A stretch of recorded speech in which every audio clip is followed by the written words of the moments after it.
రెండవ కొరింథీయులకు రాసిన పత్రిక 2వ అధ్యాయము 9-15 వచనాన్ని చదువుదాం. 2వ కొరింథీయులకు రాసిన పత్రిక 9-15. అందరూ దైవ గ్రంథాన్ని తీసి చదవాలి. 2వ కొరింథీకి రాసిన పత్రిక 9-15. చెప్ప శక్యము కానీ ఆయన వరము గూర్చి దేవునికి స్తోత్రం. మరొకసారి చదువుతున్నాను. చెప్ప శకనము కానీ ఆయన వరమును గూర్చి దేవునికి స్తోత్రం. హల్లెలూయా. కూర్చోండి అమ్మా అందరూ. ఒక 20 నిమిషాల్లో మరి అయ్యగారు రాబోతున్నారు.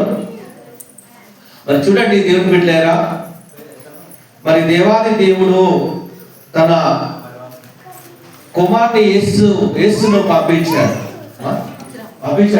కుమారుడు యేసు మన కొరకు పరలోకం విడిచి ఈ భూలోకానికి వచ్చాడు. ఆమేన్, హల్లెలూయా. మరి చూడండి దేవుని బిడ్డారా, మరి ఇది ఎలాంటి వరం అంటే మరి చెప్ప శకని వరమని దేవుని వాక్యము మాట్లాడుతున్నాడు. దేవుడు మాట్లాడుతున్నాడు. ఏంటి ఆ వరము? ఇశ్రాయేలు ప్రజలు మరి అరణ్యంలో వారు ప్రయాణమైనప్పుడు వారికి దాహం వేసినప్పుడు దాహాన్ని ఇచ్చాడు, ఆకలి ఉన్నప్పుడు మన్నని ఇచ్చాడు. ఇంకా మేము ఈ మన్నను తినలేము అన్నప్పుడు మాంసాన్ని ఇచ్చాడు. వారు యాత్రలో వారి కాళ్ళు వాయకుండా వారి బట్టలు వాయకుండా వారికి రక్షణ ఇచ్చి నడిపించాడు, కాపుదల ఇచ్చాడు.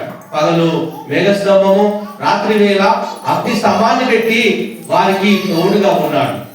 ఆమేన్, హల్లెలూయా. మరి ప్రియమైన దైవ సంగమా, దేవుని బిడ్డారా, దేవుడు ఈ లోకాన్ని ఎంతో ప్రేమించి తన కుమారుని మనకు ఇచ్చాడమ్మా. ఒకవేళ మనకు ఈ లోకానికి గాబ్రియల్ దూత వచ్చి వర్తమానంలో ఎన్ని తెచ్చినా మనకు సహాయం చేసి ఉండేది కాదు. ఒకవేళ రోజు గాబ్రియల్ దూత మనకు సహాయం చేసినా కూడా ఆ సహాయం మనకు సరిపోదు. వినపడుతుందా? అలాగే మిఖాయేలు దూత మన శత్రువును చంపివేసి మన శత్రువును నాశనం చేసి రక్షణ ఇచ్చినా మనకు రక్షణ దొరికేది కాదు. వినపడుతుందమ్మా? Praise the Lord. అలాగే ఈ దేవదూతలంతా వచ్చి మన పాప పరిహారం కొరకు వారు ఏది చేసినా మనకు పాప పరిహారము దొరికేది కాదు. వినపడుతుందామా? వినాలి. Praise the Lord. అంటే దేవుడు ఇచ్చు పాపక్షేపాపన గొప్పది. ఆయన ప్రేమ అపారమైనది. ఆమేన్. ఆయన కృప చాలా విలువైనది. అంటే చూడండి దేవుని బిడ్డారా, చెప్ప శకని వరమును గూర్చి దేవునికి స్తోత్రం. హల్లెలూయా. అంటే దేవుడు మనకు అడగక ముందే అన్ని ఇచ్చేసాడు. గట్టిగా చప్పట్లు కొడదామండి. హల్లెలూయా. మరి చూడండి దేవుని బిడ్డారా, మరి దేవుడు లోకాన్ని ఎంతో ప్రేమించి తన అద్వితీయ కుమారుని మనకిచ్చాడు. తన కుమారుని మీద విశ్వాసం ఉంచిన వారు నిత్యము అతనట నరకంలో పడకుండా అన్న నిత్య జీవానికి దేవుడు మనకు హక్కుదారులుగా చేశాడు. మరి అమెరికాకు వెళ్తే అమెరికాలో సెట్ అయిన వారు ఎలా ఉంటారంటే వారు అక్కడ గ్రీన్ కార్డ్ దొరుకుతుంది, అక్కడనే వారు ఉండవచ్చు, అక్కడనే శాశ్వతంగా ఉండవచ్చు. కానీ దేవుడు మనకి ఇచ్చింది ఆ జీవవాక్కుని ఇచ్చాడు. Praise the Lord. ఆ పరలోక రాజ్యాన్ని వారసత్వంగా మనకి ఇచ్చాడు. Praise the Lord. హల్లెలూయా. అంటే చూడండి దేవుని బిడ్డారా, దేవుడు మనకు అపారమైనది ఇచ్చాడు. అంటే అది కొలవలేనిది. తన కృప, తన ప్రేమ, ఈ లోకాన్ని ఎంతో ప్రేమించాడు మన దేవుడు. హల్లెలూయా. మీకు తాజ్మహల్ తెలుసా అండి? తాజ్మహల్ ఎవరైనా వెళ్ళారా? ఇక్కడ కూర్చున్న వారు తాజ్మహల్ వెళ్ళారా? తాజ్మహల్ పేరు కానీ చూడలేదు. ఈ తాజ్మహల్ వెళ్ళారన్నా? ఆమేన్. ఈ తాజ్మహల్ కట్టించిన వ్యక్తి షాజహాన్ చక్రవర్తి. తన భార్య చనిపోయినప్పుడు గుర్తుగా అతడు 40 కోట్లతో పారరాతితో ఆ సమాధిని కట్టాడు. ఎక్కడమ్మా? 40 కోట్లతో 25 సంవత్సరాలు 20,000 మందితో 20 సంవత్సరాలు అతడు ఆ పాలరాతిని కట్టేశాడు. ఆమేన్. అంటే చూడండి దేవుని బిడ్డారా, మరి ఒక రాజే అలాంటి మరి ఆ పాలరాతితో తాజ్మహల్ కడితే దేవుడు నిన్ను నన్ను ప్రేమించి అతడు కట్టబోతున్న ఆ పరలోకం గురించి నువ్వు ఎప్పుడైనా ఆలోచించావండి? మనకు ఈ గృహాలు ఈ స్థలాలు మనకు శాశ్వతం కాదు. మనం ఎవరివండి? పరలోక హక్కుదారులం. అంటే పరలోకానికి వారసులం, పరలోకంలో చేర్చబడడానికి మళ్ళా పిలువబడ్డాడు. ప్రైజ్ లార్డ్, హల్లెలూయా. దేవుడు ఎంతో మరి ప్రేమించాడు. మనకు ఈ కనబడుతున్న భూగోళము ఇక్కడ భూమి ఎంత అంటే రవ్వంత. Praise Lord. అంటే అంతకంటే ఎక్కువైన గ్రహాలు ఉన్నాయట. వినపడుతుందా అండి? గ్రహాలు ఉన్నాయట. ఆ గ్రహాలను అంటే ఆకాశ నక్షత్రము ఈ భూమి కంటే చాలా పెద్దవట. అలాంటి దేవుడు నిజంగా ఇవి మనము దేవుడు అర్థం చూస్తే మనము కనబడము. మనము భూతార్థంలో పెట్టినా కూడా కనబడము. అలాంటి దేవాది దేవుడు తన స్వరూపమందు చేసుకున్నాడు. రక్తమాంసములు కలిగిన వాడుగా ఉన్నాడు. ఎందుకంటే ఆయన ఈ భూమి మీద ప్రేమిస్తున్నాడు. వల్ల ప్రైజ్ లార్డ్. వినబడుతుందండి? ఒక గ్రౌండ్ లో క్రికెట్ కానీ బాల్ కానీ మీరు ఆడినప్పుడు మీరు ఎవరి వైపు చూస్తారు? ఆటగాళ్ళ వైపు చూస్తారా? లేకపోతే గొప్ప వారి అక్కడ ఉన్న వారి వైపు చూస్తారా? ఎవరి వైపు చూస్తారండి? ఆ బాల్ ఎటుపోతుందో ఆ బాల్ ముఖానే మనము దృష్టి పెడుతుంటాం. ఆమేన్. గమనిస్తున్నారా? అలాగే ఈ భూగోళంలో నిజంగా చాలా చిన్నది అంటే కనిపించినది దేవుడు ఈ భూలోకంలో అంతగా మళ్ళా ప్రేమిస్తున్నాడు. నమ్మిన వారు గట్టిగా చప్పట్లు కొట్టాడమ్మా. నమ్మిన వారు గట్టిగా చప్పట్లు కొట్టాడు. అంటే దేవాది దేవుడు యథార్థవంతుల వైపు, ప్రార్థన చేసే వారి వైపు ఆయన దృష్టి ఉంచి ఉన్నాడు. ప్రైజ్ లార్డ్, హల్లెలూయా. మరి చూడండి దేవుడు బిడ్డారా, దేవాది దేవుడు మళ్ళా ప్రేమించి తన కుమారుని మనకి ఇచ్చాడు. మరి ఒక ధనవంతుడు, చాలా కోట్ల ఆస్తి ఉన్న ధనవంతుడు అండి. ఆ ధనవంతుడు ఏం చేశాడంటే తాను చనిపోయినప్పుడు ఈ ఆస్తి అంతా నా కుమారునికి చెందాలి. ఒకవేళ నా కుమారుడు చనిపోతే ఆయన ఒక పటాన్ని, ఒక బొమ్మను, తన ఫోటోను పెట్టాడు. కొన్ని రోజుల తర్వాత తండ్రి చనిపోయాడు, కుమారుడు చనిపోయాడు. అందరూ వచ్చి గొప్ప వారు వచ్చి ఆ ఇంట్లో ఉన్న ఏంటి ఆ విలువైన వస్తువులను బేరం చేస్తున్నారు. అందరూ అన్ని కొనుక్కుంటున్నారు. కానీ ఈ కుమారుని ఫోటో ఎవరు కొనుక్కోలేకపోతున్నారు. మాసిపోయిన బొమ్మ, అది ఎంత మాత్రము పనికిరాని ఆ బొమ్మ ఫోటో ఎవరు తీసుకోలేకపోతున్నారు. అక్కడున్న ఆ తోటమాలు ఏం చేశాడు? వాళ్ళ ఇంట్లో పనిచేసే వ్యక్తి రాజకుమారుని మీద ప్రేమ కలిగి రాజకుమారుని ప్రేమించి తన ధనము ఏమీ లేకుండా ఇలా జేబులో చేయి పెట్టి తడివి తడివి చూడగా ఒక 10 రూపాయలు దొరికాయి. ఆ 10 రూపాయలు పట్టుకొని, ఇదిగో రాజుగారి కుమారుని ఫోటో నాకు కావాలి అని ఆ 10 రూపాయలు ఇచ్చి ఆ ఫోటో తీసుకున్నాడు. ఆ ఫోటో తీసుకున్న దాని పక్కన ఒక వీలునామా రాయబడింది. ఏంటి ఆ వీలునామా? ఈ ఫోటో ఎవరైతే కొంటారో, ఈ ఫోటో అయితే ఎవరైతే నా కుమారుని తీసుకుంటారో నా ఆస్తంతా వారికి చెందాలని అతడు మరి ఆజ్ఞ పెట్టేశాడు. ఆమేన్, హల్లెలూయా. వెంటనే ఆ తోటమాలి చెప్పని వరముతో, ప్రైజ్ లార్డ్, అంటే ఆశ్చర్యకరమైన నిజంగా ఇంత ఆస్తికి నేను వారసున్నా. ప్రైజ్ లార్డ్, ఆమేన్. ఈ రోజున ఎలా ఉన్నారంటే క్రీస్తు వద్దు కానీ దానం కావాలి, క్రీస్తు వద్దు కానీ వరం కావాలి.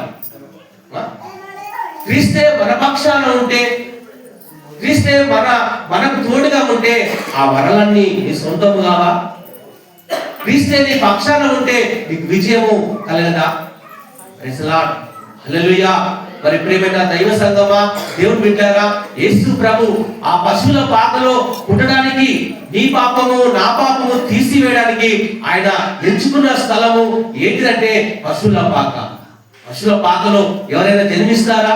దేవుడు బిడ్డారా, దేవాది దేవుడు మరి అక్కడ జన్మించడం వలన ఆ పశువుల పాకకు వెలుగుగా మార్చబడింది. పశువుల పాకలో లైట్ పెట్టరండి, దీపాలు పెట్టరు, వాటిని కట్టేస్తారు, సాయంత్రం వెళ్ళిపోతారు, పొద్దున తిప్పిస్తారు. అలా అలా అలా చేస్తూ ఉంటే ఒకరోజు ఆ దేవాది దేవుడు ఆ పశువుల పాకకు వచ్చి ఆ పశువుల పాక మరి అలా జన్మించగానే ఆ పశువుల పాక చీకటిగా ఉన్న ఆ పశువుల పాక వెలుగుమయంగా మార్చబడింది. పడగొడదామండి. అది మామూలు వెలుగు కాదే, అది మామూలు లైట్ కాదే. లోక రక్షకుడు ఆ పశువుల పాకలో జన్మించాడు. నీ చీకటి నా చీకటిని తొలగించడానికి ఆయన ఈ లోకానికి వెలుగై ఉన్నాను అని ఆయన ఆ వెలుగు ఆ పశువుల పాకలో మరి ఉదయించబడిందండి. హల్లెలూయా. యేసు ప్రభు మరి ఆ బెత్లెహేములోనే ఎందుకు మరి పుట్టాలి? ప్రశ్న వేస్తున్నారు. ఆ యేసు ప్రభు బెత్లెహేములోనే ఎందుకు జన్మించాలి? ప్రపంచానికి అది నడి బొడ్డున ఉంది. గమనించండి, యేసు ప్రభు ఏ ఖండంలో పుట్టాడంటే ఆయన ఆసియా ఖండంలోనే జన్మించాడు. ప్రపంచంలో 7 ఖండాలు ఉన్నాయి. దేవుని బిడ్డలారా, 7 ఖండాల్లో ఆసియా ఖండము మన దేశానికి వర్తించబడి ఉంది. 76 దేశాలు, 276 దేశాలు కలిగిన మన భారతదేశం కూడా ఒక దేశంగా వర్ణించబడింది. అంటే దేవాది దేవుడు ఇదిగో తెల్లల దేవుడు కాదు, ఇదిగో అమెరికా దేవుడు కాదు, యూరోప్ దేవుడు కాదు. ఏ దేవుడు అంటే ఆయన మన భారతదేశంలో కూడా ఇదిగో దేవుడై ఆయన పొగడబడుచున్నాడు. ఆమేన్, హల్లెలూయా. దేవుడు పుట్టింది ఎక్కడండి? మన ఖండంలోనే పుట్టేశాడు. మన భారతదేశంలో నిజంగా ఆయన జన్మించడము గొప్ప ధన్యత అని నేను మాట్లాడుతున్నా. ఆమేన్, హల్లెలూయా. ప్రియమైన దైవ సంగమా, బెత్లెహేములో ఎందుకు పుట్టాలి అంటే ఇదిగో ఆ బెత్లెహేము మార్గమున ముగిస్తున్నాను. యాకోబు భార్య ఇదిగో ప్రసవ వేదనతో ఆమె మార్గంలో ఎఫ్రాతా అనే గ్రామంలో బయలుదేరుతుంది. బెత్లెహేము పేరుకు ముందు, ఈ పేరుకు ముందు ఎఫ్రాతా అనే పేరు ఉందండి. బెత్లెహేము పేరుకు ముందు ఆది కాండంలో 30వ అధ్యాయంలో చదవగలమా? అక్కడ బెత్లెహేముకు బదులుగా ఎఫ్రాతా మార్గంలో వారు వెళుతున్నప్పుడు యాకోబు భార్య నిండు చూలలతో ఆమె ప్రశ్నిస్తున్నప్పుడు ఆమె మరి తన భార్య చనిపోయి బెన్యామీను కందండి. ఆమేన్. యాకోబు గుండె మరి పగిలిపోయింది. తన భార్య చనిపోయాడు, తన భార్య చనిపోయిందని అతను వేదన నలిగిన హృదయంతో ఉన్నప్పుడు ఇదిగో దేవుని బిడ్డారా, ఆ పట్టణంలోనే బెత్లెహేము పట్టణంలోనే ఎఫ్రాతా అనే పట్టణంలోనే యేసు జన్మించాడు. యేసు ఎందుకు అక్కడ జన్మించాలంటే రొట్టెల ఇల్లైన ఆ గృహము ఏంటి? ఆ గృహము నయోమి ఎలిమేకు భార్య కుమారుడు తీసుకొని భర్తం తీసుకొని రొట్టెల గృహమైన ఆ ప్రాంతాన్ని విడిచి ఇదిగో అక్కడ మోయాబు దేశానికి వెళ్ళిపోయింది. ఆకలి ఉన్న వారికి ఆయన ఆహారం ఇచ్చే దేవుడై ఉన్నాడు. నలిగిన హృదయం గల వారికి ఆయన తోడుగా ఉండే దేవుడు. ఈ హృదయము నలిగిపోయిందా? యాకోబు తన జీవితంలో అలా కోల్పోయినప్పుడు అక్కడ యేసు జన్మించడం వలన ఆదరణ దొరికిందండి, నెమ్మది దొరికింది, కాపుదల దొరికింది. యేసును ఎవరైతే హృదయంలో చేర్చుకుంటారో, యేసును ఎవరైతే అంగీకరిస్తారో, నాకు వరము కావాలి, నాకు దేవుడు అద్దు అనే ఆశితిలో మనం ఉండకూడదు. నువ్వు మిస్ అవుతున్నావా సహోదరి సహోదరుడా? ఇదిగో ఆ బెత్లెహేము ఆ మార్గంలో ఆ నడుస్తున్నప్పుడు ఆ పశువుల పాకలో ఆ సత్రంలో అతనికి చోటు లేదట. ఆ చోటు ఇదిగో లేనప్పుడట ఆయన పశువుల పాకలో ఇదిగో జన్మించాడట. ఇదిగో కలుపు కట్టాడట. ఆ సత్రంలో ఉన్న అధికారి, ఆ గృహంలో ఉన్న ఆ కట్టించిన అధికారికి తలుపు కొట్టగానే ఇదిగో మా గృహంలో నీకు స్థలము లేదు, మిస్ అయిపోయాడు. ఎవరండి? మన సత్రము అధికారి మిస్ అయిపోయాడు. యేసును చేర్చుకోలే, యేసును ఇదిగో నాకు వద్దని అతను విడిచిపెట్టి పోయాడు. ఆమేన్, హల్లెలూయా. నువ్వు మిస్ అవుతున్నావా? ఈ రోజు క్రిస్మస్ రోజు నువ్వు మిస్ కాకూడదు. యేసును చేర్చుకో. నీ హృదయము ఇదిగో సమాధానంగా ఉంటుంది. ఆమేన్. బంధించబడిన వారిని విడిపించుటకు ఆయన బెత్లెహేములోనే జన్మించాలి. సంసోను ఇదిగో బంధించబడ్డాడు. ఆ బెత్లెహేము మార్గంలో, ఆ ఎఫ్రాతా మార్గంలో వెళుతున్నప్పుడు ఒక వేశ్యకు అతడు అలవాటు పడి తన జీవితాన్ని నాశనం చేసుకున్నాడు. ఆ బంధించబడిన ఆ సంసోను జీవితంలో ఇక అలా బంధించకూడదు, అలా వారు అలాంటి పాపంలో శాపంలో ఉండకూడదని అతడు బెత్లెహేములోనే జన్మించాడు. గట్టిగా చెప్పండి. బెత్లెహేములో జన్మించడానికి ఒక కారణం ఉంది. ఆమేన్. ఇదిగో అక్కడ చూస్తే ఆ గొలియాతు అనే గాదు అనే వ్యక్తి అంటే తన బిడ్డలను హింసించినప్పుడు ఇదిగో అక్కడ మరి దేవాది దేవుడు అతని నిర్మూలన చేసి ఆ గొలియాతు వంశాన్ని నాశనం చేశాడు. హల్లెలూయా. దేవునికి స్తుతి మహిమ కలుగును గాక. మరి ఇక్కడ చూస్తే దేవుని బిడ్డలారా, మరి లూకా సువార్త 2వ అధ్యాయము, లూకా సువార్త మా ఫ్యాన్ ఏందమ్మా? లూకా సువార్త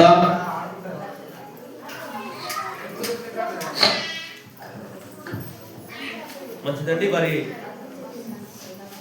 మా ఇక్కడ పైన ఏందమ్మా ఫ్యాన్ అని వేసుకోండి అమ్మా, ఫ్యాన్ వేసుకోండి. లూకా సువార్త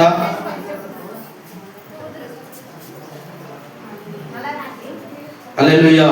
దేవునికి స్తుతి మహిమ కలుగును గాక. తీసారామండి లూకా సువార్త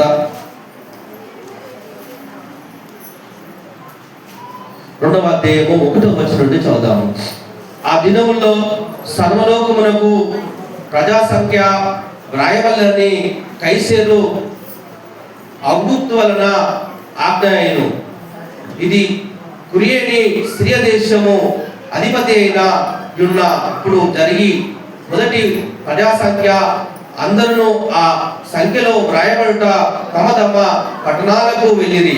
యేసేపు దావీదు వంశములో గోత్రంలో పుట్టినవాడు కనుక తనకు భార్య ప్రదానము చేయబడి గర్భవతి ఉండిన మరియతో కూడా ఆ సంఖ్యలో వ్రాయబడ్డకు గాబ్రియేలుని నజరేతు నుండి యూదాలోని బెత్లెహేము అనబడిన దావీదు ఊరికి వెళ్ళెను. వారక్కడ ఉన్నప్పుడు ఆమె మరి ప్రసవ దినములు ఉండేను కనుక తన తొలిచూపు కుమార్ని కని పొత్తి ఆ గుడ్డలతో చుట్టి నక్షత్రంలో ఆ సత్రంలో వారికి స్థలం లేనందున ఆయన పశువుల తొట్టిలో కరుణబెట్టెను. గట్టిగా చప్పట్లు కొడదామండి. హల్లెలూయా.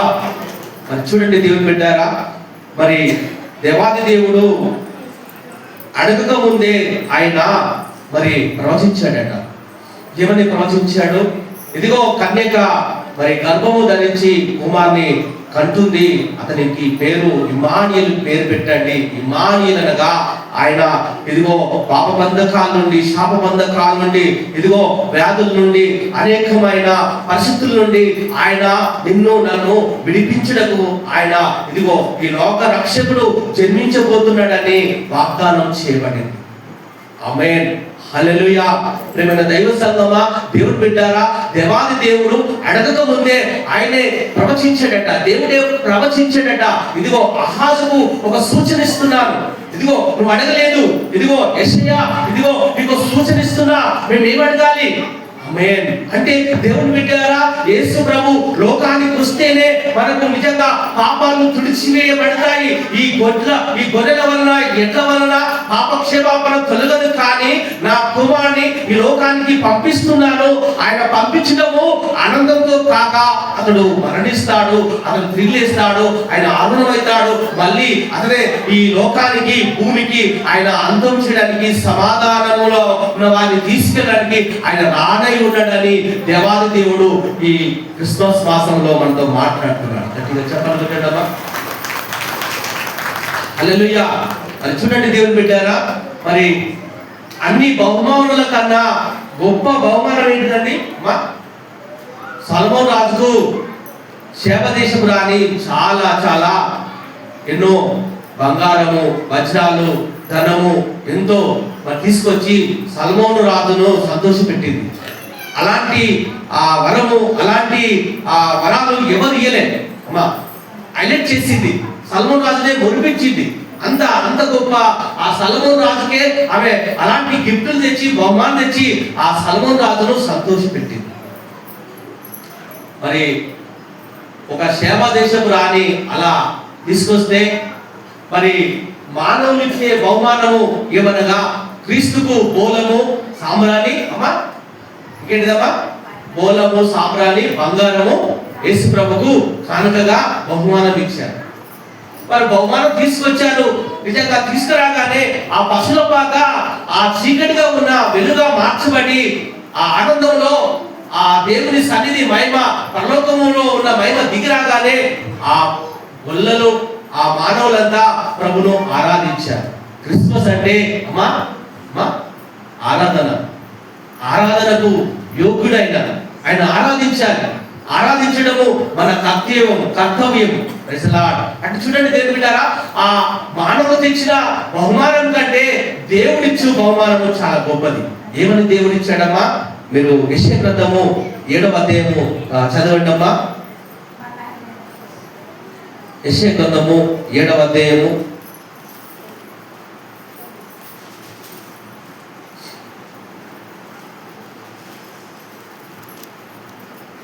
10వ వచనాన్ని చదువుదామమ్మా. యెహోవా, అందరూ చదవాలి, అందరూ వినాలి. యెహోవా ఇంకను అహాతునకు ఇలాగూ సెలవిచ్చెను, నీ దేవుడైన యెహోవా వలన సూచన నడుగుము. దేవుడు అడుగుతున్నాడు మా, వినబడుతుందా? దేవుడు అడుగుతున్నాడు. మళ్ళా చదువుతున్నాడు. యెహోవా ఇలాగూ అహాతునకు ప్రత్యక్షమై ఏమైనా ఒక వరమున అడుగు, నేను ఇస్తాను. అది ఎంతటిదైనా, అది పాతాళంలో లోతైనను ఆకాశం కంటే ఎత్తైనను నేను నీకు వరమిస్తాను, నీకు బహుమానం ఇస్తాను. అంటే చూడండి దేవుని బిడ్డలారా, ఇది అడగక ముందే మన దేవాది దేవుడు మనం ప్రేమించి ఆయన తన కుమార్ని మనకు బహుమానంగా ఇచ్చాడు. కిందికి చూస్తే కన్యక గర్భము ధరించి కుమార్ని కంటుందని ఆ వాక్యము చదవండి అమ్మా. కిందికి ఉంటుంది. ఆయన యేసు దేవుడే ప్రవశిస్తున్నాడు, దేవుడే మాట్లాడుతున్నాడు అమ్మా. చదవండి అమ్మా. నేను అడగలేదు, ఎంతైనాను సరే అహాజు నేను అడగను. అంటే దేవాది దేవుడు ఏమంటున్నాడు? నేను అడగను, నాకు వద్దు అంటే దేవాది దేవుడు మరి నిజంగా మన ఏర్పరచుకున్న వారిని ఆయన విడిచిపెట్టాడండి.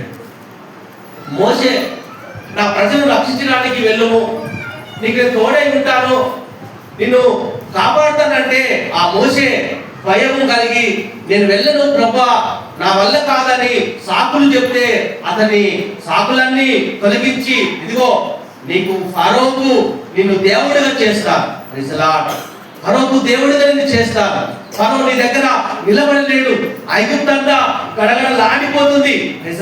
దేవుడు మనకు తోడుగా ఉంటే దేవుడు బిడ్డారా, ఇదిగో అన్ని విషయంలో మనకు విజయమే కలుగును గాక. ఆమేన్. నువ్వు వెళ్ళు చోటికి, ఎక్కడ ఉన్నా, అధికారుల ఎంత ఉన్నా, ఎక్కడ ఉన్నా, ప్రతి చోటలో నీకు విజయము కలుగుతుంది. ఆమేన్. మరి చూడండి దేవుని బిడ్డారా, ఇక్కడ చూస్తే ఆయన మరి అడగలేదు కానీ దేవాది దేవుడే మరి ఆయన ప్రవచించి ఏమంటున్నాడు? కిందికి చదవమ్మా. కాబట్టి ప్రభే అమ్మా, వినబడుతుందా? ప్రభే అంటే యేసు ప్రభే, ఆ యెహోవా దేవుడే నేనే. మళ్ళా చదవమ్మా. కాబట్టి ప్రభు తానే ఒక సూచన చూపును ఆలకించుడి, కన్యక గర్భవతి అయి కుమారుని కని అతనికి ఇమ్మానుయేలు అని పేరు పెట్టును. గట్టిగా చప్పట్లు కొడదామండి. ఇమ్మానుయేలు అనగా భాషాంతరం కలిగిన మాట ఏమనగా అతడు నీకు తోడే ఉంటాడు. నీకు తోడుగా ఉంటే నిన్ను ఆయన ఎల్లవేళలా కాపాడుతాడు. ఆయన సన్నిధి నీకు తోడుగా ఉంటుంది. ఆమేన్. గమనించండి. హల్లెలూయా. ప్రేమైన దైవ సంగమా, దేవుని బిడ్డలారా, ఈ అన్నిటికంటే శాపదేశపు ప్రార్థించిన బహుమానము గొప్పదా అమ్మా? ఏ బహుమానం గొప్పదమ్మా?